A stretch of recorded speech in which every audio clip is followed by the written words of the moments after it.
ओम नमो भगवते वासुदेवाय।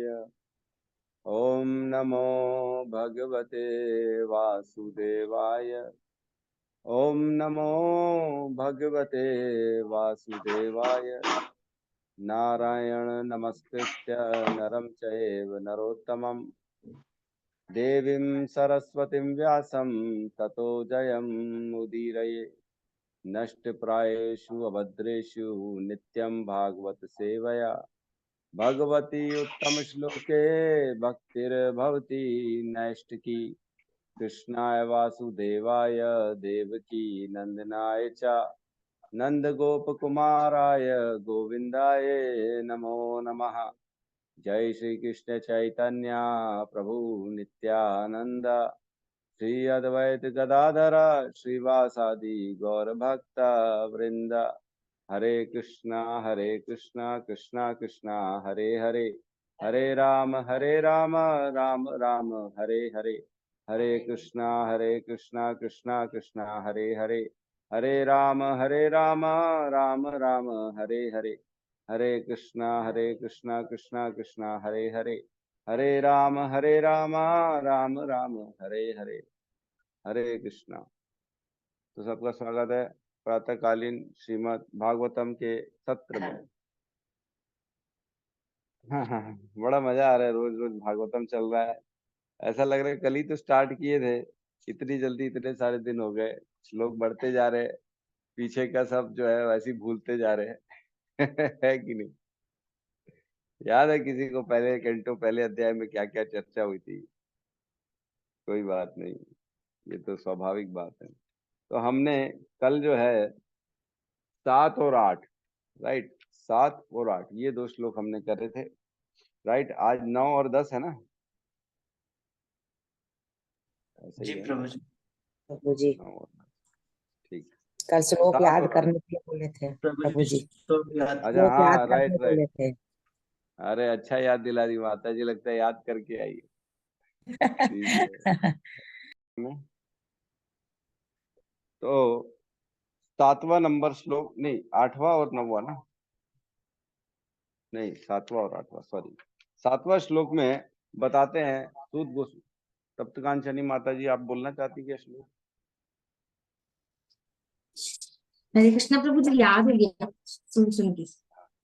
हाँ बोलिए। बोलो एक बार। हाँ बोलिए। सा वै पुंसां यतो यतो धर्म, सा वै पुंसां पर परो धर्म। क्या होता है, एक वर्ड ना, परो धर्म यतो धर्म अध्योक्षजे हेतु क्या प्रतिहता ये आत्मा सुप्रसिद्धति। बहुत हरे सुंदर। कृष्ण। हरे कृष्ण, बहुत सुंदर। ठीक है, तो श्लोक क्रमांक 7 में बोलते हैं, भगवान श्री कृष्ण की भक्ति करने से मनुष्य तुरंत ही अहेतुक ज्ञान तथा संसार से वैराग्य प्राप्त कर लेता है। तो ये काम जो होता है ना, ये बड़े बड़े ऋषियों को हजारों साल तपस्या करके मिलता है ना, ज्ञान वैराग्य। हम देखते हैं कई ऐसे साधु संत हैं जो पढ़ा लिखाई कभी किए नहीं है, लेकिन आज उनके पास पूरा ज्ञान है। सब सब मालूम रहता है, भगवत गीता में क्या लिखा है, भागवतम पुराणों में क्या लिखा है, उपनिषदों में क्या लिखा है, और आपका जो है रामचरितमानस में क्या लिखा। खट खट खट खट श्लोक बोलते जाते हैं, ऐसा ऐसा रेफरेंस दे देते हैं, सबकी कथाएं बता देते हैं। तो ये कैसे आता है? ये बहुत सालों की तपस्या से आता है। लेकिन यहाँ कह रहे हैं, लेकिन केवल भक्ति करने से मनुष्य को तुरंत ही ज्ञान और वैराग्य आ जाता है।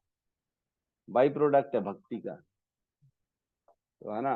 तो हमको जो है भक्ति करने से बहुत बहुत बेनिफिट मिलता है, और ज्ञान और वैराग्य जो बड़ा मुश्किल से मिलता है लोगों को, वो भक्ति करने से आसानी से प्राप्त हो जाता है। फिर कह रहे हैं 8वें नंबर में, मनुष्य द्वारा अपने पद के अनुसार संपन्न की गई वृत्तियां यदि भगवान के संदेश के प्रति आकर्षण उत्पन्न ना कर सके तो वे निरी व्यर्थ का श्रम है। श्रम एव ही केवलम। बहुत अच्छा श्लोक है ये।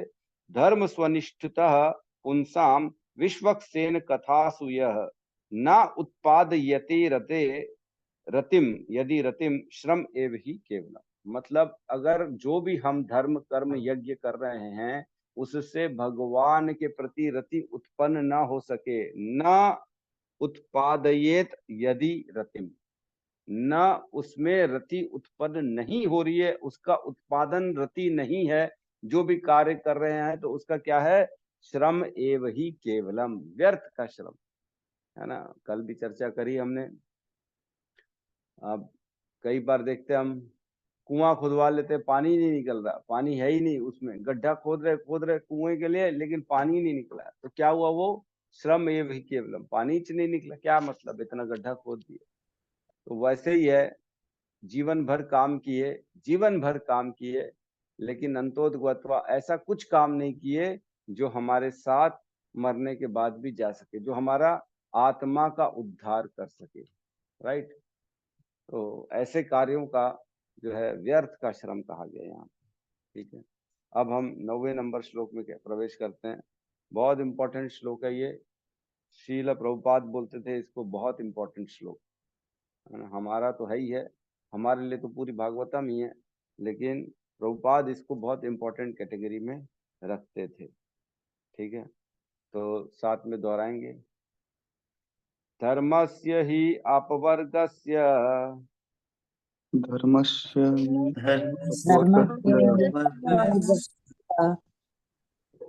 नार्थो अर्थ उपयोग, न अर्थो अर्थाय उपकल्पते,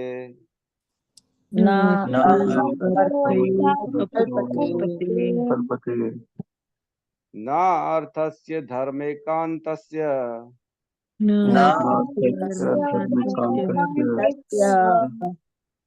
कामो लाभाय हि स्मृतः।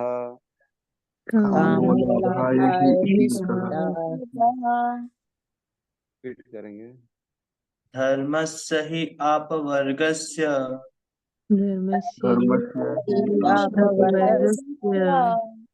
न अर्थः अर्थाय उपकल्पते, न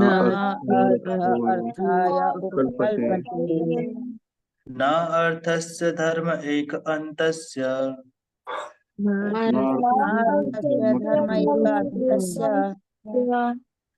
कामः लाभाय हि स्मृतः।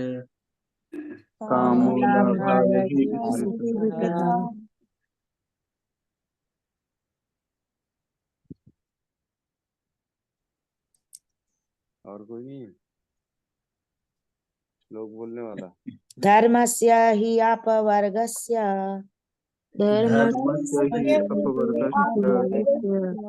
नार्थार्थाय उपकल्पते, न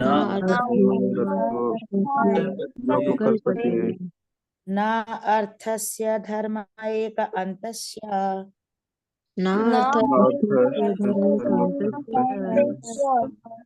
कामो लाभाय हि स्मृतः।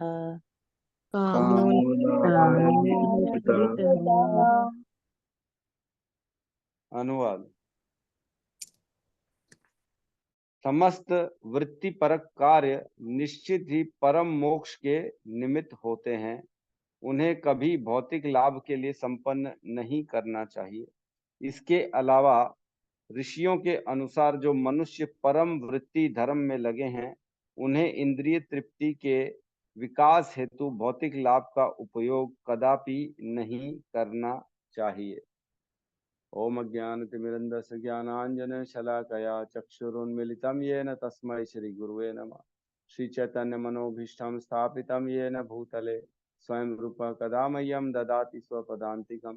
वन्देऽहं श्रीगुरु श्रीयुतपदकमलं श्रीगुरून् वैष्णवंश्च श्रीरूपं साग्रजातं सहगण रघुनाथान्वितं तं सजीवं साद्वैतं सावधूतं परिजनसहितं कृष्ण चैतन्य देवं श्री राधा कृष्ण पादान सहगण ललिता श्री विशाखान्वितांश्च।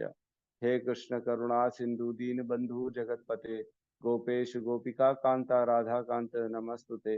तप्त कांचन गौरांगी राधे वृंदावनेश्वरी वृषभानु सुते देवी प्रणमामि हरिप्रिये। वांछा कल्पतरुभ्यश्च कृपा सिंधुभ्य एव च पतितानां पावनेभ्यो वैष्णवेभ्यो नमो नमः।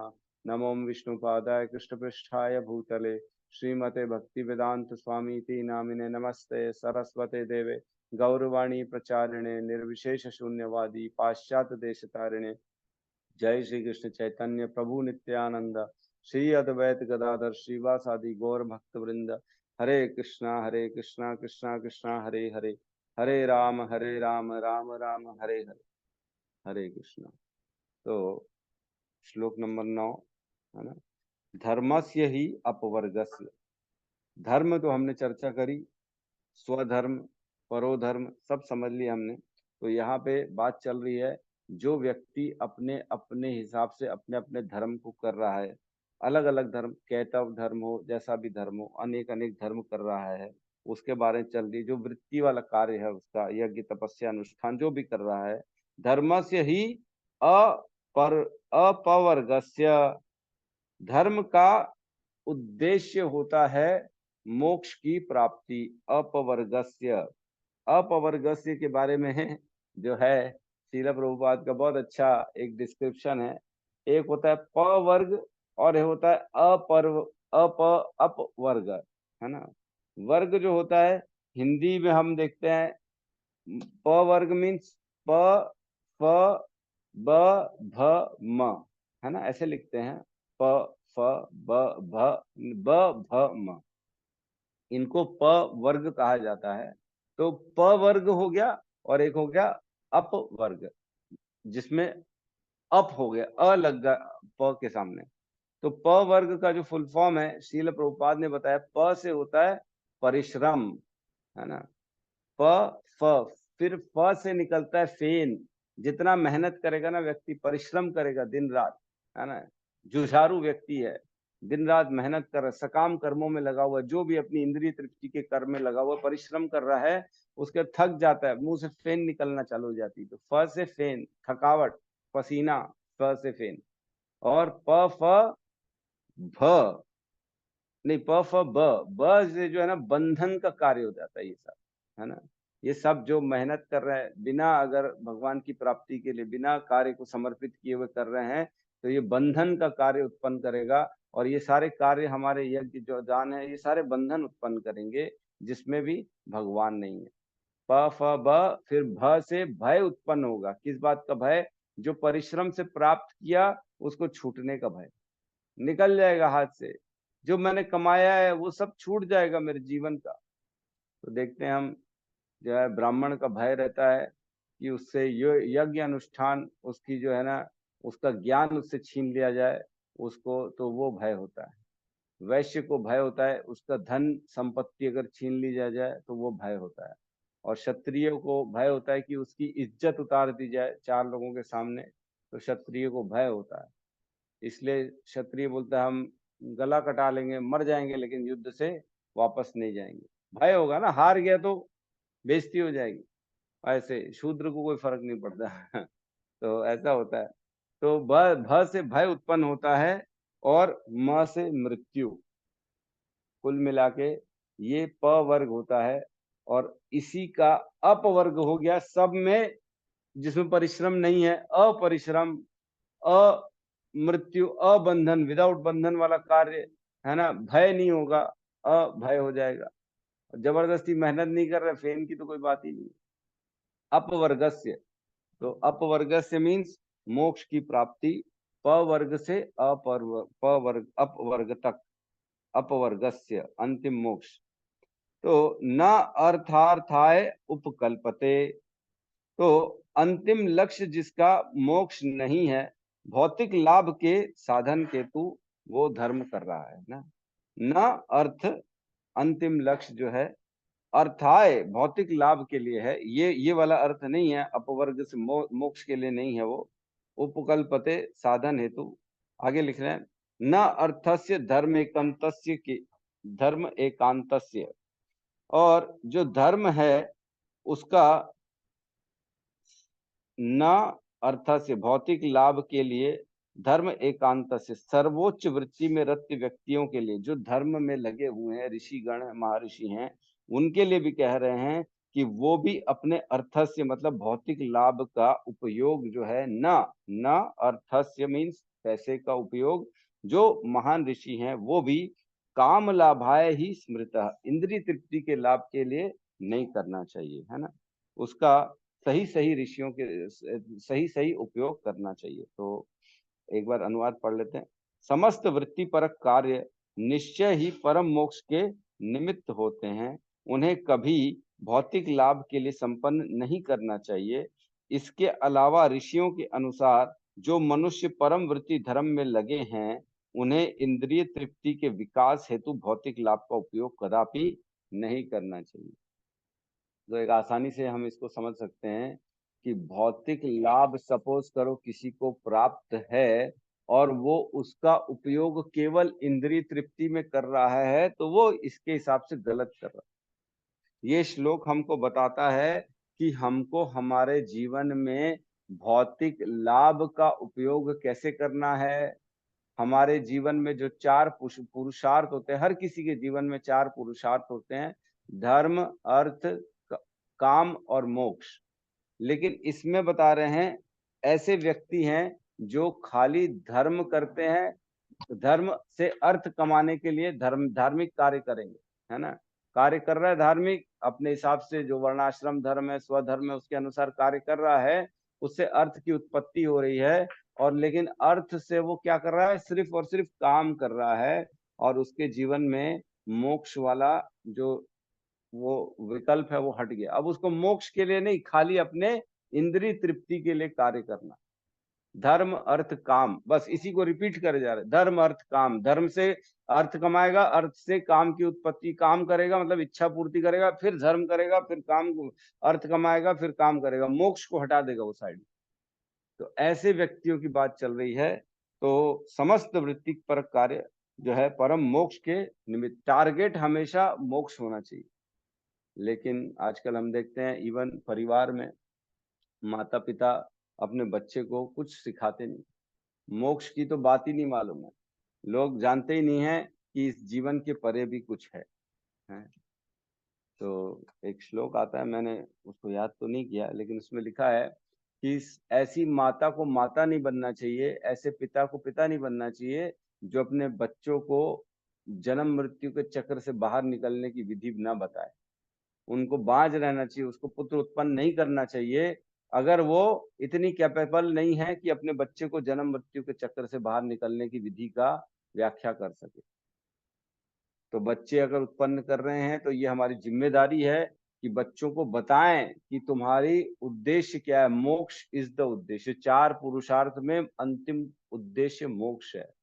वो हमेशा जीवन में लक्ष्य बना के ही चलना चाहिए, उससे भटकना नहीं चाहिए। लोग तो बस खाली यहाँ पे इंद्रिय तृप्ति करने के लिए ही बैठे हैं, खाली जो है ना इंद्रिय। तो चार प्रकार के लोग रहते हैं इस जीवन में, मतलब जगत में, जीवन में नहीं, इस जगत में चार प्रकार के लोग हैं। एक होता है कर्मी, एक होता है ज्ञानी, एक होता है योगी, और एक होता है भक्त।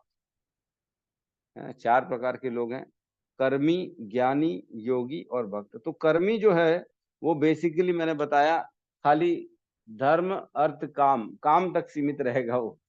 उसका टारगेट क्या है, मेरी इंद्रिय तृप्ति हो जाए, खाली मेरी जो इच्छाएं हैं उसको मैं पूरा करूं, उसके लिए श्रम करूं। श्रम के लिए धर्म भी कर सकता है, अधर्म भी कर सकता है वो, है ना, कुछ भी कर सकता है वो। उसके बाद आता है ज्ञानी। ज्ञानी जो है वो तपस्या करता है, वो स्क्रिप्चर्स पढ़ता है, उपनिषद पढ़ता है, पुराण पढ़ता है और अपने जीवन को अनुसार चलाता है। और तीसरा जो होता है वो होता है योगी। योगी अलग अलग तरह के अष्टांग योग करेगा, तरह तरह के जो है ना विधि करेगा, ध्यान की विधि करेगा।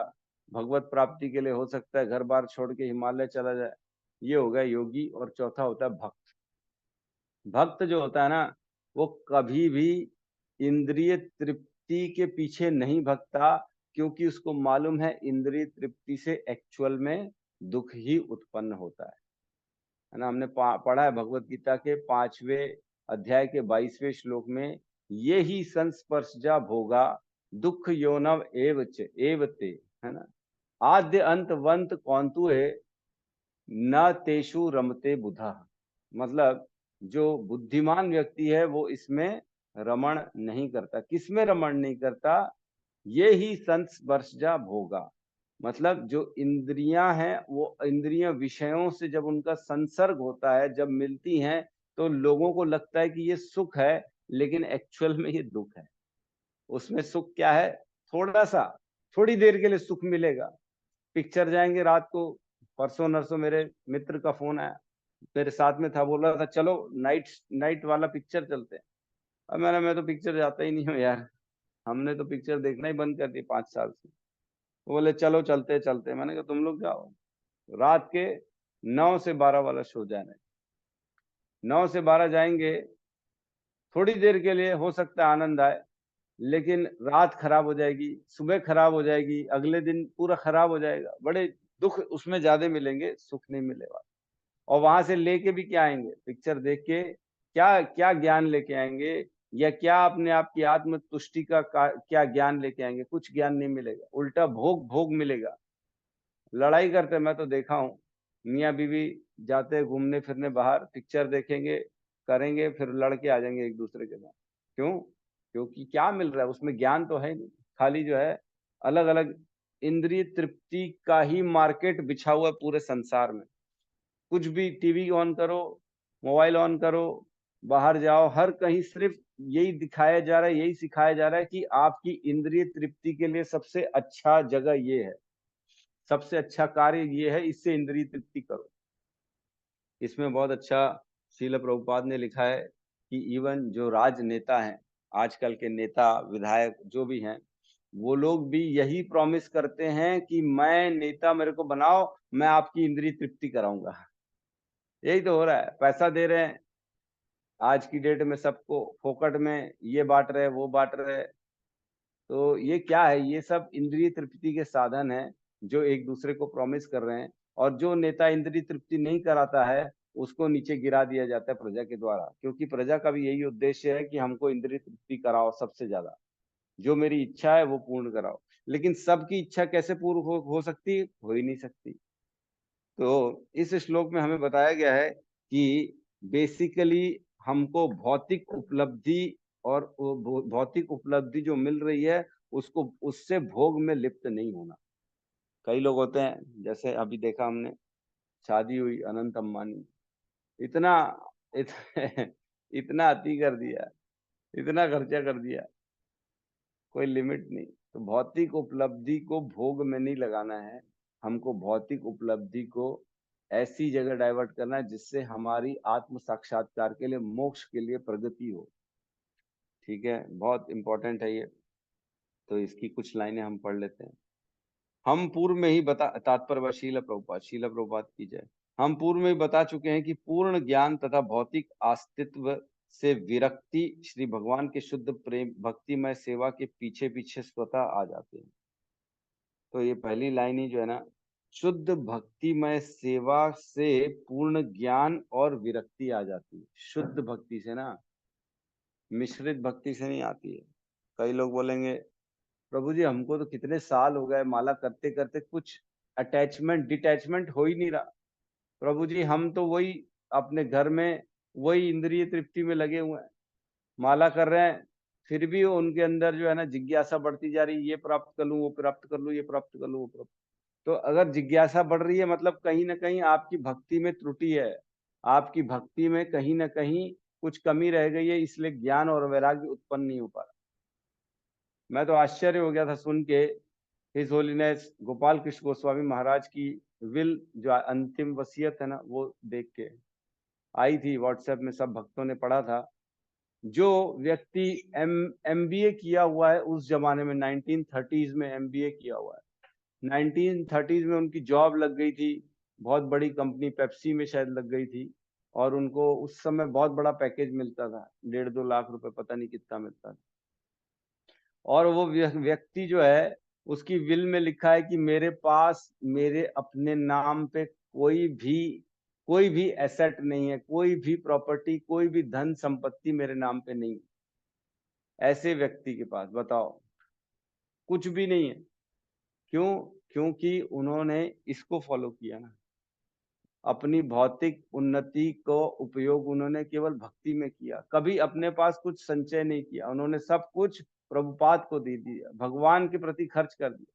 कुछ भी नहीं था, एक बोले घड़ी है, वो भी मेरे गुरु शीला प्रभुपाद ने मेरे को दी है, रोलेक्स की घड़ी, बस वो गुरु का आशीर्वाद समझ के उन्होंने अपने पास रखा, और कुछ भी नहीं रखा।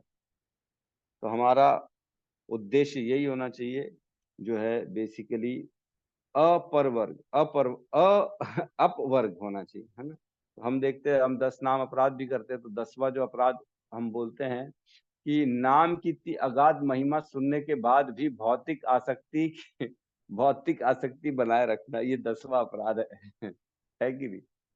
तो अगाध महिमा है भगवान की, भक्ति की महिमा बहुत जबरदस्त है। इससे ज्ञान और वैराग्य तो खुद ब खुद आ जाता है। जो ज्ञानी होगा उसको मालूम है कि मेरे जीवन में जो भगवान ने निश्चित किया मेरे को मिलेगा, तो मैं अपने जीवन का उपयोग भगवान की प्राप्ति के लिए करूं कि उन चीजों के लिए करूं जो ऑलरेडी निश्चित है, उनके लिए करने का कोई सेंस नहीं है।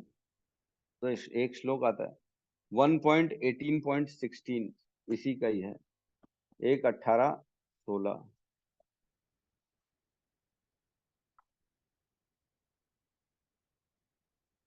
इसमें कहते हैं, पेज नंबर 901, इसमें कहते हैं, हे सूत गोस्वामी, कृपा करके श्री भगवान की उन्हीं कथाओं का वर्णन करें जिनसे महाराज परीक्षित, जिनकी बुद्धि मोक्ष पर केंद्रित थी, उन श्री भगवान के चरण कमलों को प्राप्त कर सके जो पक्षीराज गरुड़ के आश्रय हैं। इन्हीं कथाओं का उच्चारण व्यास पुत्र शील सुखदेव द्वारा हुआ था। तो ऐसा हमें बताएं, ऐसा करें कि हम उन कथाओं का वर्णन जो है जिससे परीक्षित महाराज की बुद्धि मोक्ष पर केंद्रित थी। देखो, मतलब परीक्षित महाराज भी जब पर इसमें बैठे 7 दिन की कथा सुनने के लिए, तो उनका टारगेट मोक्ष की प्राप्ति था। क्या हमारा है? हम मोक्ष को जो है साथ में लेके चलते कि छोड़ के चलते हैं, कि हम भी सिर्फ काम, धर्म अर्थ काम तक ही सीमित है ना। तो बेसिकली नॉर्मली जीवन जो होता है ना आजकल की, वो सिर्फ और सिर्फ सेंस ग्रेटिफिकेशन के लिए है, लेकिन एक्चुअल में इंद्रियों का दमन करके, इंद्रियों का निग्रह करके हमको इंद्रियों को भगवान की सेवा में लगाना है, न कि तेरा मेरा करते रहना है और मेरा अपना, मेरे को ये चाहिए वो चाहिए, ये सब नहीं करना चाहिए। ठीक है, तो हम देखते हैं आज की डेट में सबसे बड़ा इंपॉर्टेंट है कि ऐसा ऐसा स्कीम चल रही है, लोन मिल रहा है फोकट में, क्रेडिट कार्ड मिल रहा है ना, बैंक लोन, पर्सनल लोन, ये लोन वो लोन, आप अपनी कार ले जाओ फ्री में, ईएमआई पटाते रहना, आप जो है हमसे लोन ले लो, बस थोड़ा थोड़ा किस्त पटाते रहना। तो ये लोग बेसिकली हमको फंसा रहे हैं कि तुम इंद्रिय तृप्ति करो और परिश्रम में फंसो, प वर्ग में फंस जाओ। परिश्रम करो, फिर मेहनत करो हमारे लिए पैसा वापस करने के लिए, और अभी इंद्रिय तृप्ति कर लो। तो बड़ा मुश्किल है इस संसार में अपने आप को संभालना, है ना।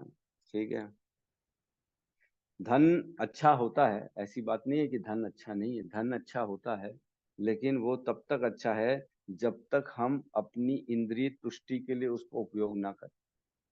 सिर्फ अगर हम अपनी इच्छाओं प्राप्ति के लिए धन के प्रति आकर्षित हो जाएंगे, तो हम भी सिर्फ इस श्लोक में फंस जाएंगे और हमारा मोक्ष जो है ना वो हट जाएगा। मोक्ष का जो है ना वो हमारा प्राइम टारगेट है, प्रथम उद्देश्य मोक्ष की प्राप्ति है, और मोक्ष की प्राप्ति के लिए धन का उपयोग करना, न कि धन का उपयोग सिर्फ अपनी इच्छा और इंद्रिय तृप्ति के लिए करना, है ना। तो ये बहुत जरूरी है समझना। ठीक है, इसका नेक्स्ट श्लोक 10वां श्लोक बहुत इंपॉर्टेंट है, बहुत ज्यादा इंपॉर्टेंट है। ये हमें बताता है कि हमें कैसा अपना जीवन जीना चाहिए। ठीक है, कैसे हमें अपने जीवन को एक डायरेक्शन में लेके जाना चाहिए। तो साथ में दोहराएंगे, कामस्य न इंद्रिय प्रीति, कामस्य न इंद्रिय प्रीति लाभो जीवेत यावता, लाभो यावता जीवस्य तत्व जिज्ञासा, जीवस्य जिज्ञासा नार्थो यश्च यश्च इह कर्म भी, न अर्थो यः च इह कर्मभिः कामस्य इंद्रिय प्रतिलाभो कामस्य कामस्य न इंद्रिय प्रीति है वो जीवेत यावता जीवेत यावता जीवस्य तत्त्वजिज्ञासा जीवस्य तत्त्वजिज्ञासा नार्थो यस्येह कर्मभिः नार्थो तो यस्य कर्मभिः। हरे कृष्ण प्रभु जी। सभी को दंडवत प्रणाम। कामस्य नेन्द्रिय प्रीतिर्लाभो कामस्य न इंद्रिय प्रीति लाभो जीवेत यावता जीवेत यावता जीवस्य तत्व जिज्ञासा जीवस्य तत्त्वजिज्ञासा नार्थो यच्चेह कर्मभिः नार्थो यच्चैः कर्मभिः। अनुवाद। जीवन की इच्छाएं इंद्रिय तृप्ति की ओर लक्षित नहीं होनी चाहिए। मनुष्य को केवल स्वस्थ जीवन की या आत्म संरक्षण की कामना करनी चाहिए, क्योंकि मानव तो परम सत्य के विषय में जिज्ञासा करने के निमित्त बना है। मनुष्य के कर्मों को इसके अतिरिक्त अन्य कोई लक्ष्य नहीं होना चाहिए। बहुत बहुत इंपॉर्टेंट है ये श्लोक।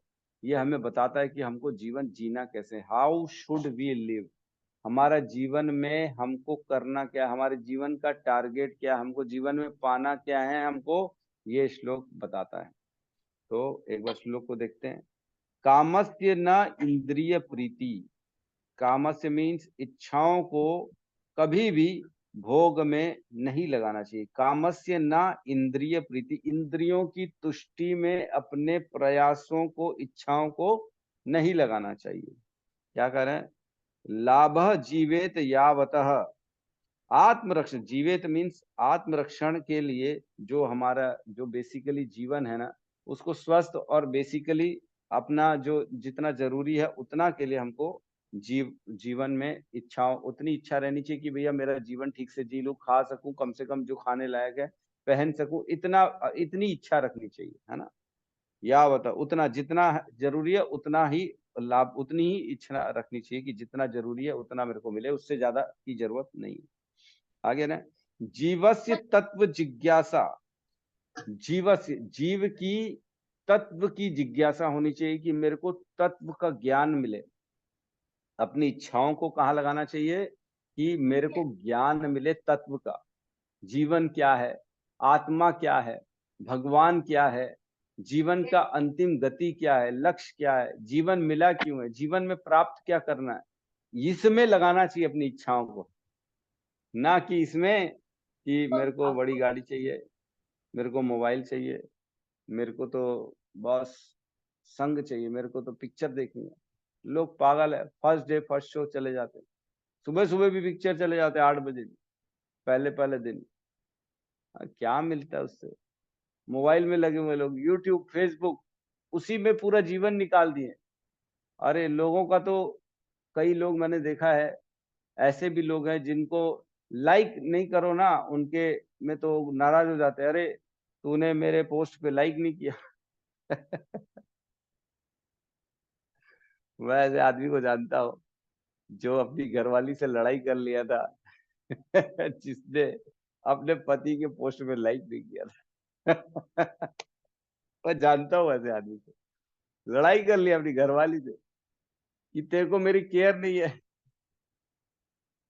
हाँ वही कह रहे, घंटों घंटों तक रीत में लगे रहते। वही बता रहे कि बुद्धि कितनी विकृत होती जा रही है कि लोग खाली रील, फेसबुक और यूट्यूब को पूरा जीवन मान के बैठे कि मेरा जीवन यही है, लाइक मिलेंगे तो मेरा जीवन की उन्नति होगी, लाइक नहीं मिलेंगे तो जीवन हमारा बेकार है।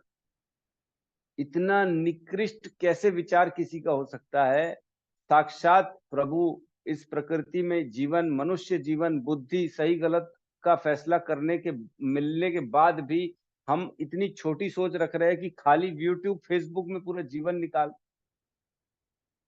हमें संसाधन का उपयोग उतना ही करना चाहिए जितना हमारे लिए जरूरी है, न कि हमको संसाधन का दास बनना चाहिए।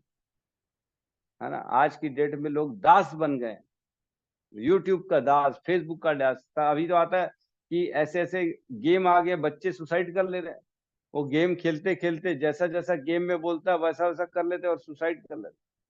तो हमें अपने बच्चों को, अपने आप को, अपनी बुद्धि को सही जगह लगाना है। वेदांत सूत्र का पहला पहला श्लोक है, अथातो ब्रह्म जिज्ञासा। व्यक्ति जो मनुष्य रूप में उत्पन्न हुआ है, जिसको मनुष्य का शरीर मिला है, जिसकी चेतना सबसे ऊपर है, मनुष्य लेवल, मनुष्य की चेतना सबसे ऊपर होती है, वो जिज्ञासा कर सकता है कि मेरे को ये शरीर क्यों मिला, ब्रह्म क्या है, भगवान क्या है, आत्मा क्या है, मैं कौन हूँ।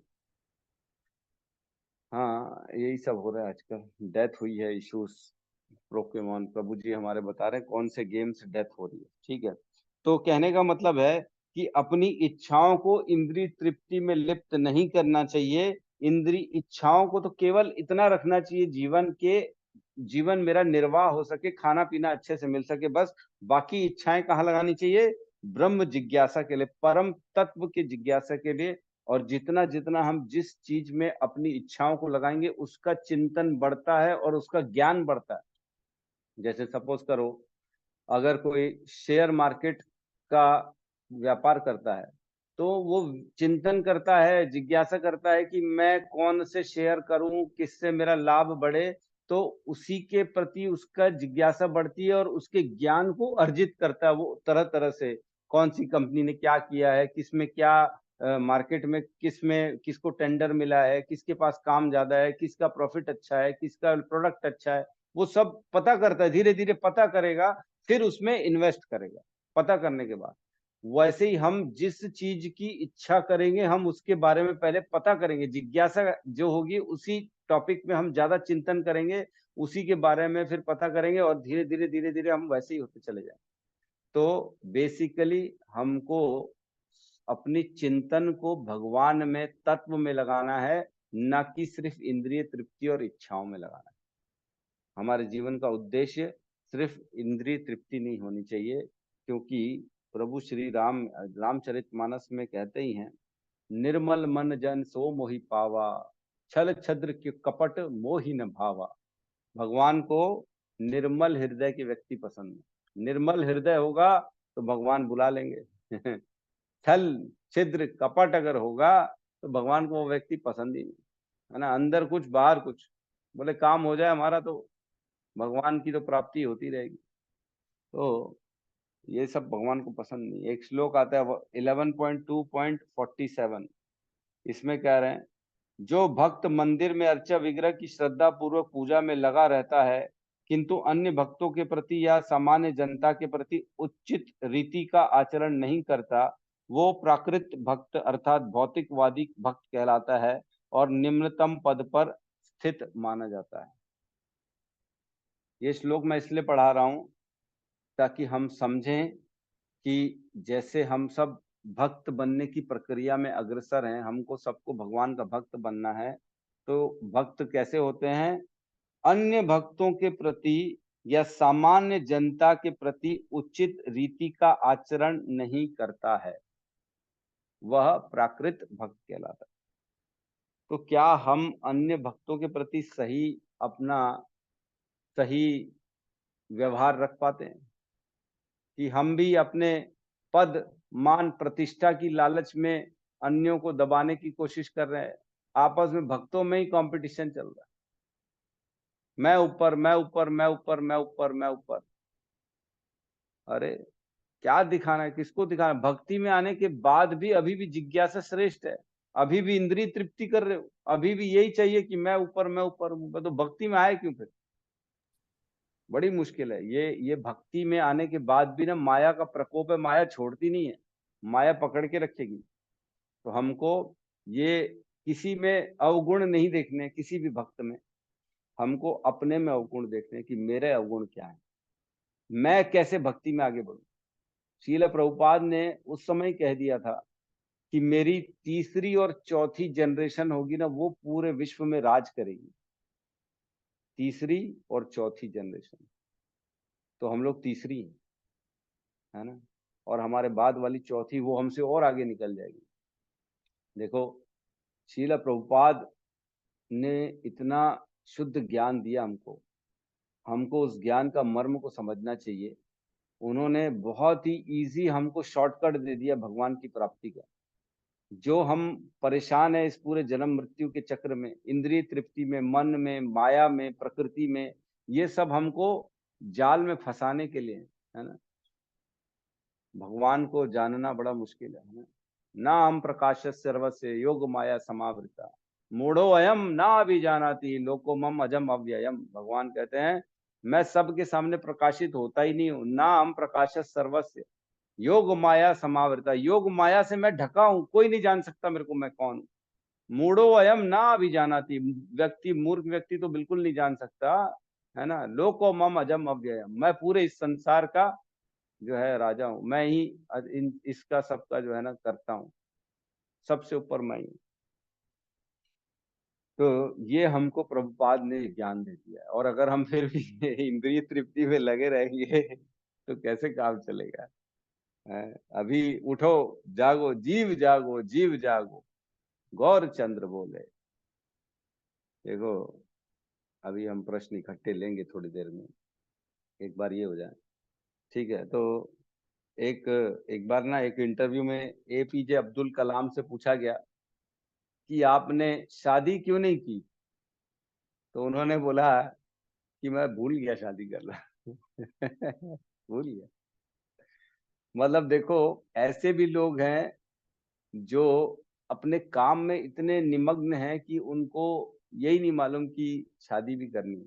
हम जानते हैं देवहूति माता थी, उनके जो है पुत्र कपिल कपिल भगवान हुए, और उनके जो पति थे देवहूति माता के, कौन थे, क्या नाम था,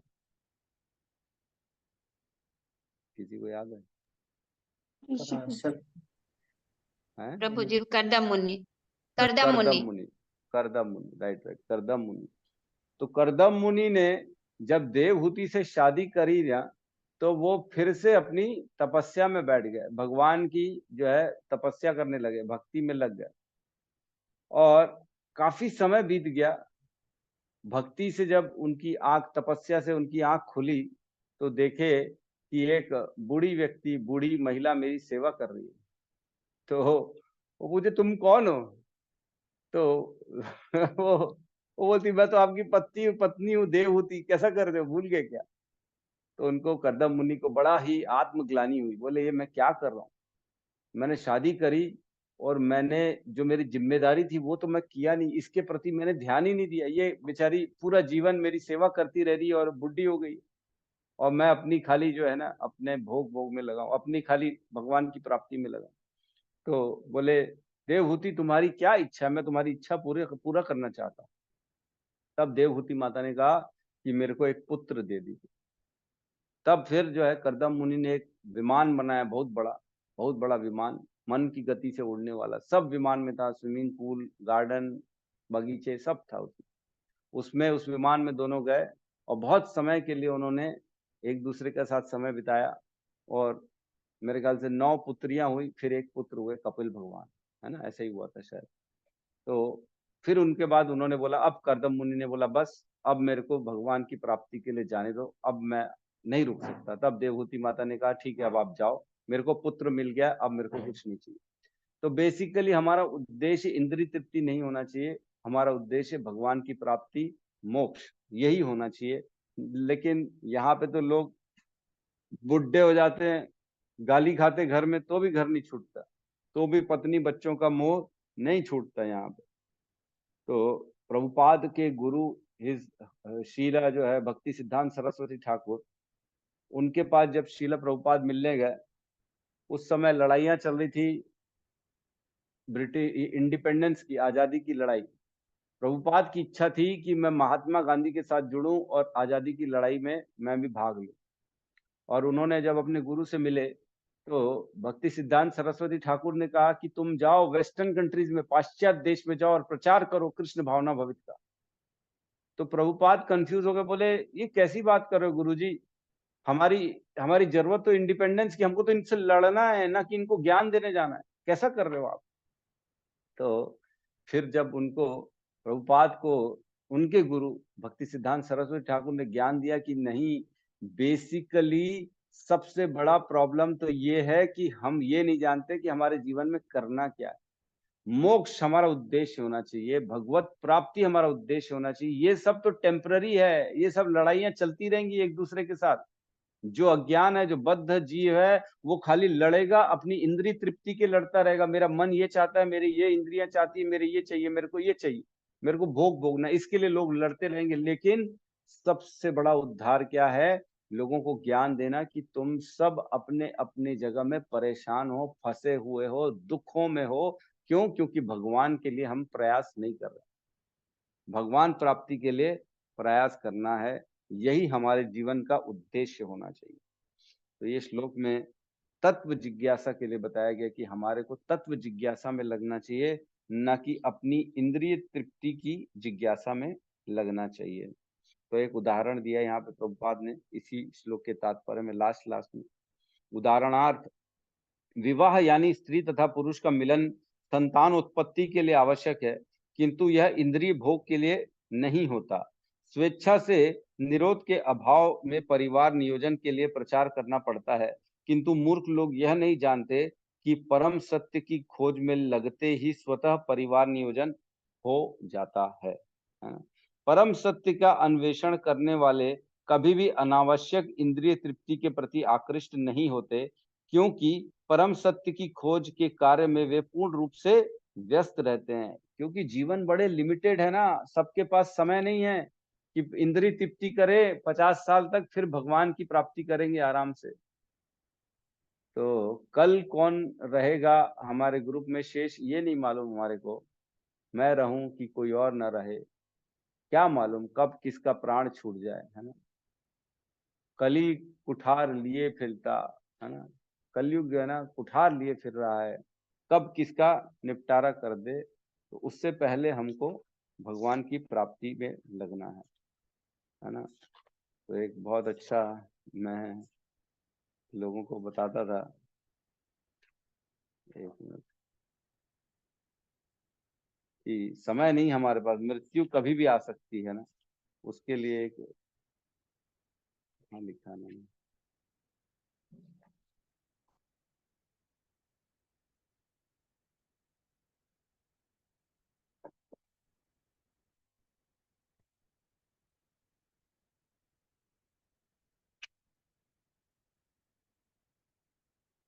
हाँ एनी टाइम डेथ, है ना। बहुत अच्छा सुंदर है, जो मेरे को बहुत पसंद है। आप सुनिए। क्षण भंगुर जीवन की कलिका, कल प्रातः जाने खिले न खिले, है ना। जो मतलब जीवन की कली है, जो फूल है, आज जो फूल कली दिख रहा है, कल खिलेगा, फूल बनेगा कि नहीं बनेगा, ये कोई गारंटी नहीं है। क्षण भंगुर जीवन की कलिका, कल प्रातः जाने खिले न खिले। मलयाचल की सुंदर लहर, सुगंधी समीर चले न चले। आज जो बढ़िया सुंदर ठंडी ठंडी हवाएं चल रही हैं मलयाचल की, वो कल चलेंगी कि नहीं चलेंगी पता नहीं। कली काल काठुर लिया फिरता, तन कोमल चोट झिले न झिले, है ना। कली का जो, कलयुग का जो प्रकोप है ना, वो कल हम सह पाएंगे कि नहीं सह पाएंगे। वो कठोर लिया फिर रहा है ना। और रट ले जीवा तू कृष्ण का नाम, अंत समय में चले न चले। मतलब आज तो चल रही है जीवा, कल चलेगी कि नहीं चलेगी पता नहीं, है ना। तो ये हमारे क्षणभंगुर, किशोर बाबू इसको ग्रुप में भी डाल दीजिएगा ना। जी प्रभु जी। है ना। बहुत सुंदर है ये बहुत बड़ी अच्छी है। इसको पढ़िएगा तो समझ में आएगा कि हमारे जीवन का कोई भरोसा नहीं है, कब सांस, कब कब प्राण छूट जाएंगे, कब सांसें खत्म हो जाएंगी। लेकिन जो इस जीवन का सबसे बड़ा काम है भगवत प्राप्ति का, भगवान के बारे में जिज्ञासा करने का, अपने बारे में जिज्ञासा करने का, आत्मा प्रकृति इन सब चीजों के बारे में, वो अभी समय है, समय रहते हम कर लें, ना कि इंद्रियों भोगों में कर लें। क्योंकि इंद्रिय भोग तो हर योनि में, हर योनि में कुत्ते और सुअर भी इंद्रिय भोग कर रहे हैं। लेकिन मनुष्य का जीवन जो है उच्च चेतना के लिए मिला है। अपनी चेतना को विकसित करके हम उसकी तह तक जा सकते हैं कि इस चीजें कैसे आ रही हैं, कैसे बन रही हैं, और कैसे इस दुखों के संसार से बाहर निकलना है हमारे। ठीक है, किसी को कोई प्रश्न है तो हम ले सकते हैं।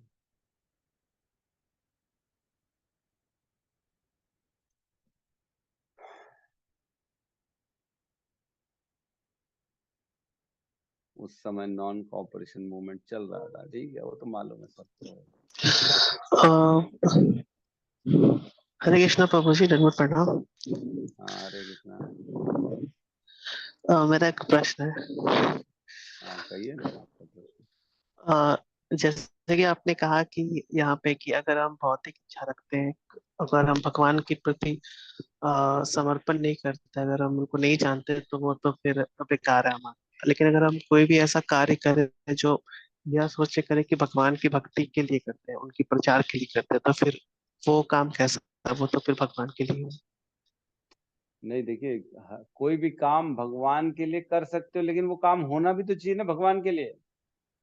आप अपना समय दे रहे हो, सपोज करो दुकान में सुबह से लेकर रात तक, और आप लगे हुए हो खाली दुकान में ग्राहक को संतुष्ट करने में, और अंदर ही अंदर सोचो मैं तो भगवान के लिए कर रहा हूँ। अरे तो आपने जिज्ञासा की तो सिर्फ धंधे की ना, दुकान की ना, आपने एक्चुअल में कुछ काम किया कि भगवान के लिए, अपनी भगवत प्राप्ति के लिए, ज्ञान बढ़ाने के लिए? कुछ नहीं किया। आपको करना भी पड़ेगा ना साथ में। जैसे कि प्रभु जी, अगर कोई शिक्षक है और अगर वो पढ़ाते हैं कहीं पे, लेकिन वो पढ़ाते समय भगवान का ज्ञान भी देते हैं, तो उसको क्या क्या बोला जाएगा उस बिल्कुल समय? सही है, बिल्कुल सही है, बिल्कुल सही है। फिर कर रहे हैं ना, वो अच्छा। काम कर रहे हैं ना, काम कर रहे हैं। जो उसका कार्य उसके ऊपर निर्धारित दिया गया वो कर रहा है, साथ में साथ भगवान का प्रचार भी कर रहा है। थोड़ा बहुत बच्चों में जिज्ञासा डालते जा रहे हैं कि भगवान ये है, ऐसे हैं, ये हैं, तो बिल्कुल सही है। वो कार्य से पीछे नहीं हटना है हमारे, लेकिन साथ में कृष्ण को जोड़ना है।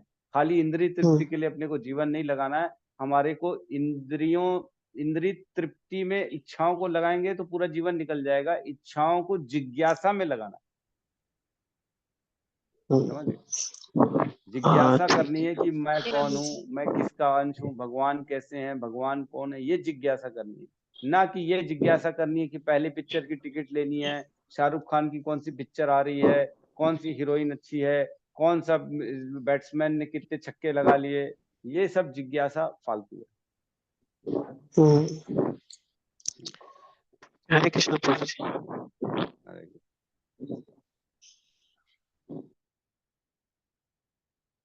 यस गौतम प्रभु कहिए। हरे कृष्णा प्रभु जी, धन्यवाद प्रणाम। प्रभु जी, वो श्लोक नंबर 2 में जो आप ये बताए थे, जो द्विज बनता है, उसका मतलब क्या होता है प्रभु जी? उसमें लिखा था अच्छा, कि जन्म जायते शूद्रा, है ना, संस्कारात भवेद द्विज, है ना, वेद पठेत विप्रह, और ब्रह्म जानाति इति ब्राह्मण, यही ना? जी प्रभु जी, सेकंड श्लोक इसमें लिखा हुआ है कि इस प्रकार मनुष्य प्रकार से दूसरी बार जन्मता है या द्विज बनता है। कहाँ लिखा है? श्लोक 2 में है प्रभु जी, सेकंड अध्याय में श्लोक 2 के तात्पर्य में नीचे नीचे लिखा हुआ है। सेकंड अध्याय तो द्विज तो मैंने बता दिया ना आपको। द्विज कैसे बनता है? संस्कार करने के बाद द्विज बनता है। यज्ञोपवीत होती है जब उसको सारे सारे, मतलब देखिए, वेदों के अनुसार जिसका जीवन चल रहा है वो जो है शूद्र से ऊपर उड़ जाता है। समझ में आ रहा है? जैसे आपका अन्न प्रक्षालन संस्कार हो गया, आपके घर में कोई गुरु आया, गुरु ने आपको बच्चे को, छोटे से बच्चे को पहला पहला अन्न का दाना खिलाया अपने हाथ से, तो ये संस्कार हुआ, जो कि वेदों में लिखा हुआ है, अपने कर्म कांड में लिखा हुआ है, इसको करना है। तो इसको करने मात्र से क्या होगा? जो बच्चा है उसकी दिमाग की उन्नति बढ़ेगी, क्योंकि गुरु के माध्यम से उसने स्वीकार किया, उसका संस्कार हो गया। तो ये स्टेजेस बढ़ रहे हैं। शूद्र से ब्राह्मण तक के स्टेजेस अलग अलग हैं। कैसे उसका ग्रोथ होगा, मेंटल डेवलपमेंट कैसे होगा, ये करने करने करने करने से मेंटल डेवलपमेंट होगा उसका। उसका चिंतन की, उसकी जिज्ञासा की, उसके उसके अधिकार, जैसे बोलते हैं ना, जब तक गुरु का आशीर्वाद नहीं होता ना, तब तक ज्ञान पे मतलब स्टूडेंट का अधिकार नहीं होता, है ना। शिष्य का अधिकार ही नहीं मिलता जब तक गुरु उसको परमिट न करे। आप कितना भी किसी से प्रवचन सुन लो, भागवत गीता का कथा सुन लो, प्रवचन सुन लो, लेकिन जब तक वो अधिकार नहीं देगा तब तक हमारे जीवन में उसका ज्ञान स्फुरित नहीं हो पाएगा, रियलाइजेशन नहीं आ पाएगा। सुन तो लिया, समझ तो लिया, लेकिन रियलाइज नहीं कर पा रहे, जोड़ नहीं पा रहे अपने प्रैक्टिकल जीवन से। तो ये उन्नति मिलती है जैसे जैसे हम बता रहे हैं वेदों को फॉलो करने से। तो वेदों में संस्कार लिखे हैं, वो संस्कार फॉलो करने से हम द्विज बनते हैं, मतलब एक स्टेप ऊपर हो गए शूद्र से। अब द्विज के बाद क्या है, अब हमको किसी गुरु के पास जाके वेद पढ़ना पड़ेगा, भागवतम पुराण भगवत गीता पढ़ना पड़ेगा, तब जाके हम विप्र बनेंगे।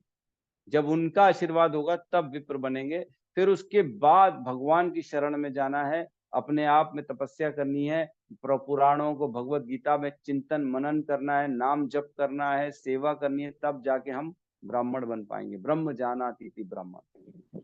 तो ऐसा स्टेजेस में डेवलपमेंट होता है। ठीक है। जी प्रभु जी, मतलब वो हिंदी में ऐसे कुछ क्या बोल सकते हैं जिसको द्विज का क्या होगा? द्विज तो हिंदी में ही बोलते हैं ना।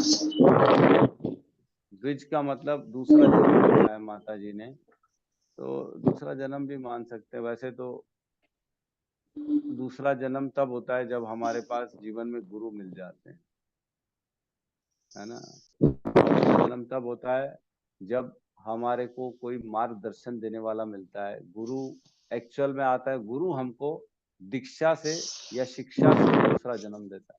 तो आप सब भी देख सकते हैं, जब तक आपके जीवन में ये भगवत गीता भागवतम का ज्ञान नहीं था, वो वाला जीवन और ये वाले जीवन में कितना बड़ा चेंज है। क्या वही जीवन चल रहा है?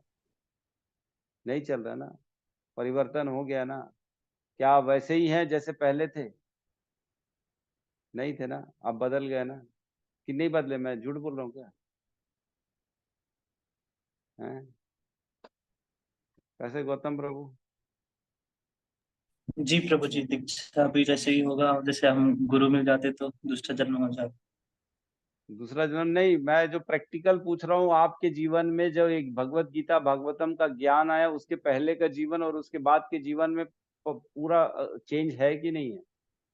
बहुत बहुत है प्रभु जी, बहुत ज्यादा। तो हम वही जन्म तो नहीं चल रहा ना, वो तो खत्म हो गया, ऐसा लगता है वो लाइफ ही खत्म हो गई हमारी, अब नई लाइफ चालू हुई है। जी प्रभु तो जी। जब कोई गुरु आता है, जब ये ज्ञान देता है, तो हमारा नया जीवन हो जाता है, तो उसको कहते हैं जो है द्विज। मतलब बेसिकली जैसे जैसे हम ज्ञान गुरु की शरणागति स्वीकार करते हैं, तो हमारे जीवन में स्टेप वाइज ये देखो परिवर्तन जो आता है ना, एक दिन में नहीं आता, धीरे धीरे धीरे धीरे धीरे आता है, स्टेजेस में आता है। पहले शूद्र, फिर द्विज, फिर विप्र, फिर ब्राह्मण, फिर भक्त वैष्णव, ऐसा होता है। तो धीरे धीरे हमारी ग्रोथ होती है। ठीक है प्रभु जी। जी प्रभु जी, धन्यवाद प्रभु जी। धन्यवाद। यस, अभिजीत प्रभु कुछ कहना चाहते हैं? हरे कृष्ण प्रभु जी। नहीं, इसी बात पे कहना था मैं, द्विज पे ही, क्योंकि टोटल हमारे जो 16 संस्कार है उसके बाद ही जो ब्राह्मण बनते हैं शायद। तो द्विज का मतलब हम नहीं पढ़ाते कि दूसरा जन्म कहते हैं, कि जो कि ब्राह्मण्स में ही होते हैं। अब ये कहाँ तक सही मुझे नहीं पता, लेकिन आपने जो बताया उससे डाउट क्लियर हो गई। 16 संस्कार के बाद ब्राह्मण नहीं बनता है, आपको मैं बता अच्छा। दूं।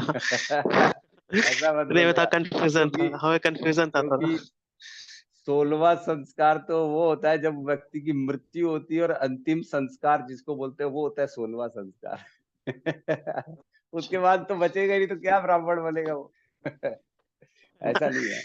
हर हर उम्र के पड़ाव में एक संस्कार निश्चित किया गया वेद में, उस उम्र के पड़ाव में उस संस्कार को करना आवश्यक है ना। तो अच्छा। धीरे धीरे ग्रोथ होती है, ऐसा होता है।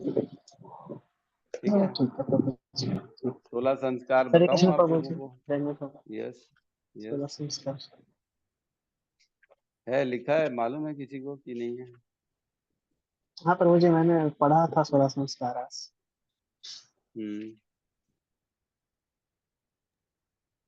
इसमें तो मेरे पास पहला लिखे होता हुए है हैं। प्रभु जी, जब एक कुछ हमें याद भी है, जैसे नामाकरण जब करते हैं तो वो एक संस्कार हो गई। एक जो आपने हरे बताया जब। कृष्ण प्रभु जी। हरे हरे कृष्णा। कृष्ण प्रभु जी। यस, मैं थोड़ा पढ़ी हूँ उसके बारे में बताऊं प्रभु जी। हाँ, 16 16 हाँ, बता। गर्भधारण में जैसे दाओं के में जब बालक आता है तो उसको उसका संस्कार होता है, फिर नामकरण संस्कार होता है। इस तरह का सारे मृत्यु तक का संस्कार होता है प्रभु जी, 16 संस्कार। हाँ, मृत्यु तक होता है 16 संस्कार, लेकिन किसी को मालूम नहीं है 16 संस्कार क्या होते हैं। जी मालूम है? मेरे पूरे नोट्स बने हुए हैं मेरे पास, लिखे हुए हैं 16 संस्कार, मैं ढूंढ रहा हूँ। तब तो कंचन माता को माता है। हरि बोल। हाँ तब तो कंचन माता को शायद पता है प्रभु जी। हरे कृष्ण बताओ, प्रभु वो जी। भी सुनती रहती है लेक्चर। इस ग्रेस प्रशांत मुकुंद प्रभु जी का 16 हरे कृष्ण संस्कार का प्रभु जी, लेक्चर है। चैट बॉक्स में डाल दिया मैंने। अच्छा, हरि बोल, वाह बहुत सुंदर।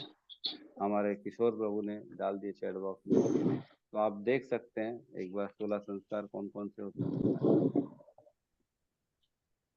हाँ, ये देखा है, गर्भ धारण संस्कार, पुंसवान संस्कार, सीमांतोन्नयन संस्कार, जात कर्म संस्कार, नामकरण संस्कार, निष्क्रमण संस्कार, अन्नप्राशन संस्कार, चूड़ाकर्म संस्कार, विद्यारंभ संस्कार, कर्ण वेद संस्कार, यज्ञोपवीत संस्कार, वेदारंभ संस्कार, केशांत संस्कार, समावर्तन संस्कार, विवाह संस्कार और अंत्येष्टि संस्कार। तो इसका पूरा ना एक कथा है इस ग्रेस प्रशांत मुकुंद प्रभु जी की। ठीक है, तो हम इस पे लगे तो कभी चर्चा कर सकते हैं, कोई दिक्कत नहीं, क्योंकि समय ज़्यादा हो गया, इसलिए अब ज़्यादा हम नहीं खींचेंगे क्लास को। तो यहाँ पे हम क्लास को क्लोज करते हैं, सब मिलके हरे कृष्ण महामंत्र का जाप कर लेते हैं। ठीक है, हरे कृष्णा हरे कृष्णा हरे कृष्णा कृष्णा कृष्णा हरे कृष्णा हरे, कृष्णा हरे हरे हरे राम हरे हरे राम राम, हरे राम राम राम हरे हरे हरे। हरे। हरि जय बोल। भक्त वृंद की जय, जय जगत गुरु श्रील प्रभुपाद की जय जय। निताई गौर प्रेमानंदे। हरि बोल। जय हरि हरि हरि हरि बोल।